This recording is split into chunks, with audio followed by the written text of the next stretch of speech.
సిద్దిపేట జిల్లా హుస్నాబాద్ పట్టణంలో మున్సిపల్ పాలకవర్గం ఆధ్వర్యంలో జాతీయ జనగణన 2027పై అవగాహన ర్యాలీ నిర్వహించారు. ఈ సందర్భంగా స్థానిక అంబేద్కర్ చౌరస్తాలో జనగణనపై కళాకారుల బృందం చేసిన ప్రత్యేక సాంస్కృతిక ప్రదర్శన నిర్వహించారు.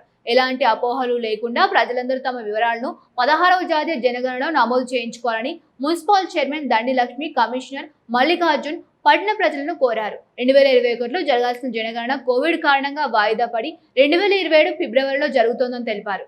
ప్రభుత్వము ప్రతిష్టాత్మకంగా ఏర్పాటు చేసి ఈ సర్వేను చేయడం అనేది జరుగుతుంది. కాబట్టి మనమందరం మన ప్రజలందరూ అపోహలకు గురి కాకుండా ప్రతి ఇంటికి రాగానే వారిని గౌరవిస్తూ సర్వే చేయడానికి వచ్చిన సార్లు కానీ మేడమ్స్ కానీ మన కుటుంబానికి సంబంధించిన పూర్తి వివరాలను వారికి ఇస్తే కనుక మన జనాభాలో ఎలాంటి తప్పులు తొడకలు రాకుండా ఉండే అవకాశం ఉంటుంది. కాబట్టి మనము ఉన్నది ఉన్నట్లుగా చెప్పుకోవాలి, లేని చెప్పకుండా పర్వాలేదు, కానీ ఉన్నది మాత్రం ఉన్నట్లుగా చెప్పుకుంటే కనుక మన హుస్నాబాద్ పట్టణంలో జనాభా కానీ కులగణన కానీ ఇళ్ల సంఖ్య కానీ ప్రతిదీ క్లారిటీగా వచ్చే అవకాశం ఉంటుంది.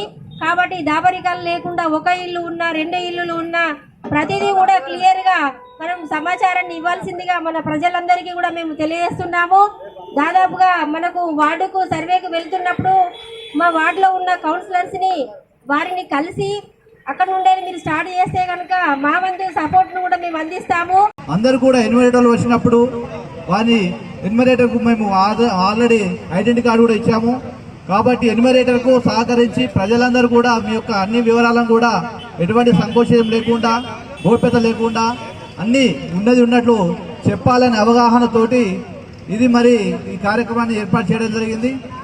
మరి ఈ యొక్క జనాభా గణన అనేది ఇప్పుడు మనకు 16వ భారత జాతీయ జనగణన కార్యక్రమం 2021లో ఉండవలసిన జనగణన కోవిడ్ కారణం వల్ల మరి 2027 జనాభా గణన మొదలయ్యింది.